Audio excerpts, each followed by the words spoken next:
Bonjour à tous et bienvenue dans la troisième et dernière partie de ce tutoriel qui mettra en place l'ensemble des graphiques de notre tableau de bord e-commerce. Mais tout d'abord et comme d'habitude, si vous souhaitez aller plus loin dans les explications, je vous invite à cliquer sur les liens de formation dans la description et si vous ne souhaitez pas rater mes vidéos sur la comptabilité, la finance et l'utilisation des outils tels qu'Excel dans le monde de l'entreprise, n'hésitez pas à vous abonner à la chaîne. De plus, pour ceux qui souhaiteraient uniquement acquérir le fichier sans passer par le tutoriel vidéo, sachez que tous les documents sont disponibles en illimité et dans leur version finalisée pour mes contributeurs Patreon, plateforme dont vous trouverez le lien en description. Alors dans cette troisième et dernière partie de tutoriel sur la création d'un tableau de bord relatif à vos activités de e-commerce, nous allons attaquer la mise en place des trois différents types de graphiques de notre fichier. Donc on va commencer par les premiers graphiques ici relatifs aux différentes entrées et sorties de vos 4 produits ici. Alors on va y aller comme d'habitude avec une fonction SUMPROD. Donc là ce que je vais faire c'est que je vais compter le nombre d'entrées pour mon produit A. Donc on y va, SUMPROD, j'ouvre la parenthèse. Première sélection, premier filtre, le mois, puisqu'on est encore sur un échéancier calendaire ici, où il y aura à chaque fois des données en fonction des différents mois. Donc pour trouver la date, c'est très simple, voilà, on va ici dans notre colonne de date. On ferme la parenthèse, est égal à quoi? Est égal à la petite astuce que je vous ai appris dans la vidéo précédente, colonne -1, afin de pouvoir glisser votre formule vers la droite. Je ferme la parenthèse. Deuxième matrice à prendre en compte, ça va être quoi? J'ouvre la parenthèse, ça sera tout simplement... Alors, on va se situer sur ici, voilà. Hop. Voilà, donc ça sera notre colonne de date qui doit être remplie. En effet, on ne peut pas prendre différentes données si celle-ci est vide. Donc, condition, il faut que la colonne sélectionnée ne soit pas vide. Ensuite, qu'est-ce qu'on va avoir? On va sélectionner ici le nombre d'entrées en stock. Donc, il va falloir la condition suivante. On va sélectionner notre colonne B. Donc, on va passer plutôt de B6, B7. Voilà, on va aller jusqu'à B100. Et cette condition doit être qu'il y ait des entrées. Voilà, bien attention à l'orthographe, on ferme la parenthèse et enfin on va multiplier tout simplement par le nombre de produits. Donc on va être dans la colonne ici C. Voilà, on ferme la parenthèse deux fois, on appuie sur Entrée, regardez. J'ai 30 produits qui sont entrés au mois de janvier, donc on va vérifier tout ça. 30 produits A qui sont entrés au mois de janvier, j'ai bien les 30 produits A ici au mois de janvier. Ensuite je vais avoir des sorties. Regardez maintenant. Ce qui est plutôt pas mal, c'est que je peux figer l'ensemble de mes formules. Regardez, hop, je fige les plages de matrice. Pourquoi est-ce que je fais ça? Tout simplement parce que comme ça, je pourrais glisser mes formules vers naturellement la droite.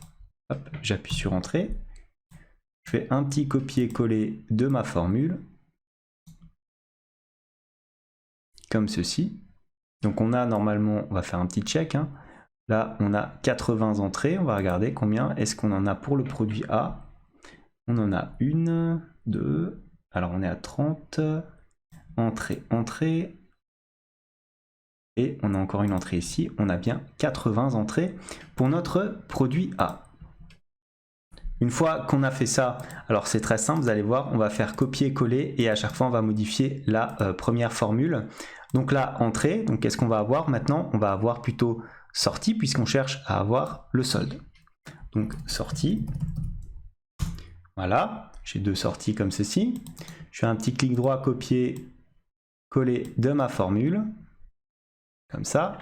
Le stock actuel, ça va être quoi? Ça va être tout simplement la somme des entrées moins la somme des sorties. Comme ça, voilà, j'appuie sur Entrée. Donc j'en ai 62. J'ai 62 éléments de produit A en stock à date. Voilà, on va mettre police 24, c'est très bien. Une fois qu'on a fait ça, on va faire tout simplement un petit graphique. Donc on va insérer un graphique relativement basique, hein, qui va tout simplement prendre en compte des courbes. Alors est-ce qu'on va prendre ça? On va regarder ce que ça donne. Alors si on le prend de cette manière-là, je propose de l'étirer un petit peu plus. Voilà, maintenant on va faire juste de la mise en forme, hein, classique. Ouais. Pas comme ça. Comme ça. Alors qu'est-ce qu'on va faire? Est-ce qu'on va rajouter des éléments? On va enlever éventuellement le titre. Voilà, l'axe. Pour les légendes, alors vous allez voir, on va faire ça. Est-ce qu'on va les laisser au milieu? On peut les laisser là. Regardez, je vais sélectionner mes différentes données afin de changer les noms. Donc la série 1, ça sera tout simplement les entrées. Ok, et la série 2, ça sera les sorties. Ok, et ok. Maintenant, on va le placer dans l'espace prévu à cet effet, naturellement en tirant l'ensemble de ma plage de données. Voilà. Alors, est-ce qu'on peut éventuellement même changer et placer la légende peut-être? Est-ce que je le mets en haut? Je pense que c'est un petit peu mieux. Voilà, maintenant on place notre graphique dans l'espace prévu pour cela. Voilà. Bon, ça reste de la mise en forme classique, hein, vous faites un petit peu comme vous l'entendez. On va centrer tout ça. Hop. On le place ici. Dans cette toute petite zone. Voilà. Si vous le souhaitez, hein, n'hésitez pas à augmenter peut-être un petit peu la taille de vos colonnes. En fonction de l'écran que vous allez avoir, vous allez plus ou moins voir correctement les indicateurs. Non, ça, tu restes comme ça. Voilà, on le place un petit peu à droite et en haut.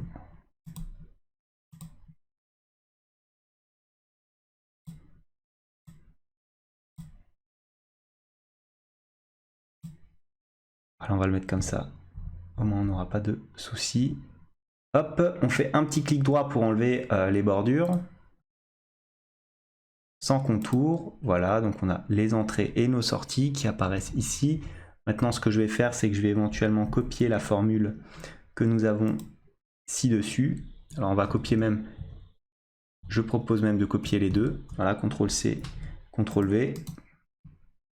Hop, donc là, ça reprend exactement les mêmes éléments, donc sauf que cette fois-ci, on va tout simplement sélectionner. Alors, on était sur du C, regardez. Donc du C ici, donc on va passer sur du E parce que ça va être le produit B tout simplement. Donc on passe sur du E et du E. Voilà, on appuie sur Entrée tout simplement. Hop, on fait pareil ici. E et E. L'avantage quand on standardise toutes ces informations, c'est qu'après on peut naturellement faire un petit copier-coller des formules, ce qui est quand même beaucoup plus agréable. Voilà, on peut d'ores et déjà éventuellement refaire la manip pour les colonnes du dessus, dessous. Voilà, donc le produit C, il va se situer en colonne G. Donc on va prendre le total, E, on va mettre du G. Là pareil, du G. Ensuite ici, G. Et encore là, du G. Voilà. Ensuite, on continue, on finit avec le produit D, qui se situe lui dans la colonne I.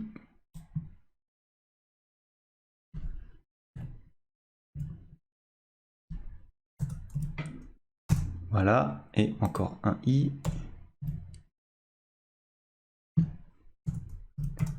Voilà.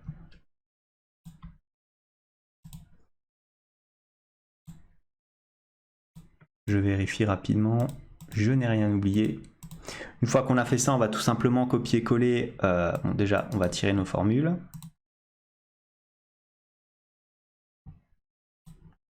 Voilà, pareil ici.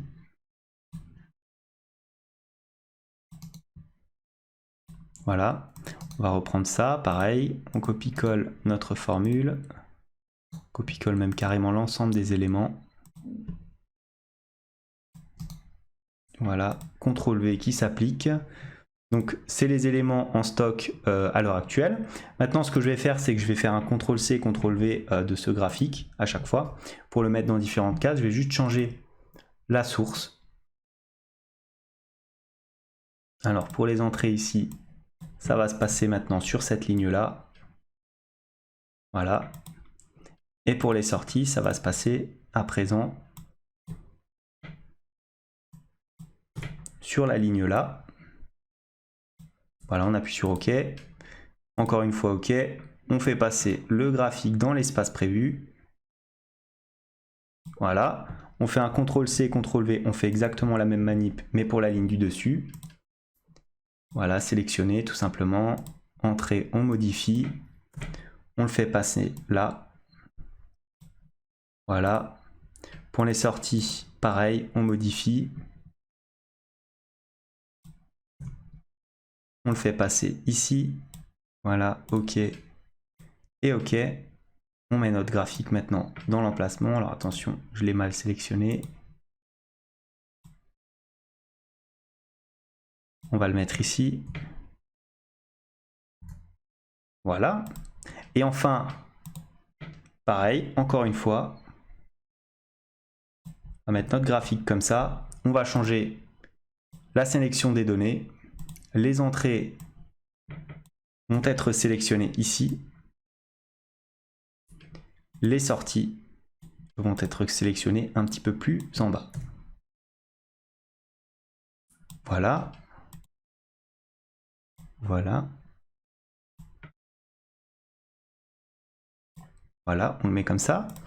Une fois qu'on a fait ça, donc on a nos premiers éléments de graphique, ce que je vous propose aussi de faire, c'est de prendre ici un état par produit qui vous permettra donc de voir ce que vous avez en stock. Donc qu'est-ce qu'on peut sélectionner? On peut éventuellement prendre un graphique comme ceci en insertion avec des barres, disons en 2D. Donc voilà, vous avez à chaque fois les différents éléments.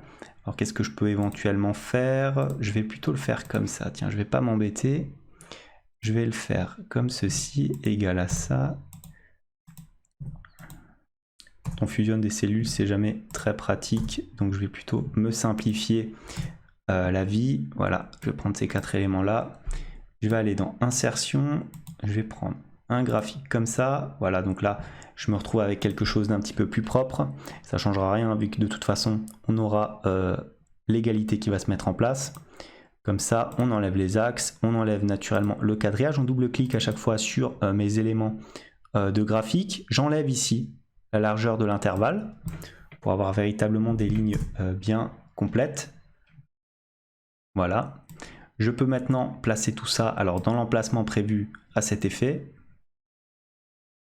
Alors ça doit être à peu près comme ça.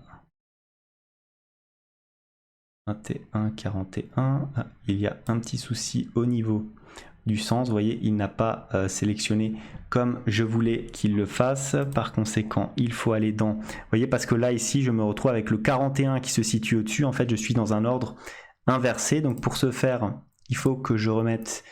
alors, c'était normalement... C'est pas les étiquettes de données, c'est...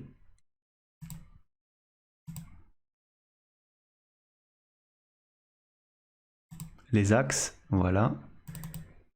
Comme ceci. Normalement, on devrait avoir les abscisses en ordre inverse, comme ceci. Vous voyez, comme ça, je rectifie l'ensemble des éléments. J'ai bien ici ma grosse valeur ici de 62 qui s'est affichée en premier. Maintenant, je peux placer mon graphique hop, dans cet espace. Fais bien attention de le mettre dans la case prévue. On augmente un petit peu la taille comme ça. Voilà. Maintenant, on fait un petit clic droit pour classiquement enlever naturellement le contour. Et voilà pour notre deuxième graphique. Donc vous avez un état de remplissage graphique ici de vos différents stocks. Maintenant, une petite répartition du chiffre d'affaires, tout simplement. Donc on va avoir les différents produits, on va les mettre là, produit A, B, C. Produit A, CTRL C, CTRL V. Ensuite, produit B, C et D. Voilà. On va récupérer à chaque fois le chiffre d'affaires pour chacun de ces différents produits. Donc ça va être relativement simple, ça va être égal somme prod comme à chaque fois. J'ouvre ma parenthèse. Là, pas de sélection au mois parce qu'on sélectionne directement l'ensemble des produits. Hop, on va aller dans tout simplement ici les types de mouvements. Est égal à quoi? Est égal à sortie, hein, parce qu'une sortie est égale à un chiffre d'affaires. Comme ceci. On ferme la parenthèse, on multiplie, voilà, on réouvre la parenthèse. On va avoir quoi? On va avoir le mouvement ici. Alors, on va avoir quoi? On va avoir sortie et ensuite on va multiplier à chaque fois là les différents produits. Produit A jusqu'à 100.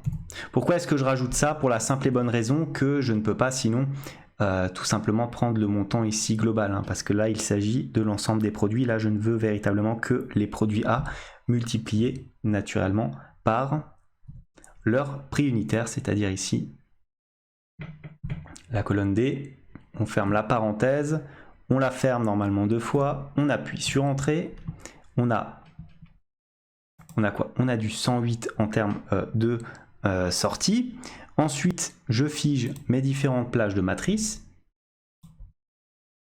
Vous avez remarqué quand même qu'on utilise très souvent la fonction SUMPROD, hein. Très importante à la connaître, celle-ci.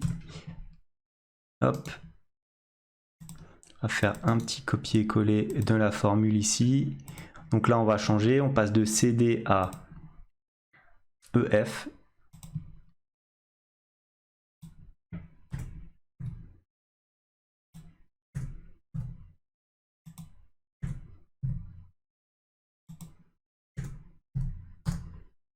Voilà, 456.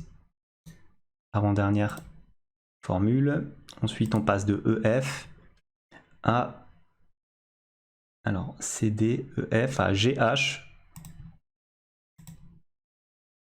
Donc j'ai ici,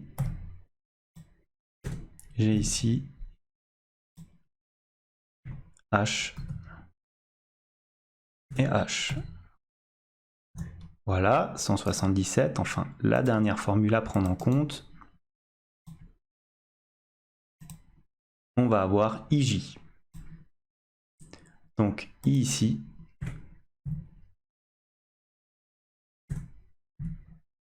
Et J dans la plage à sommet.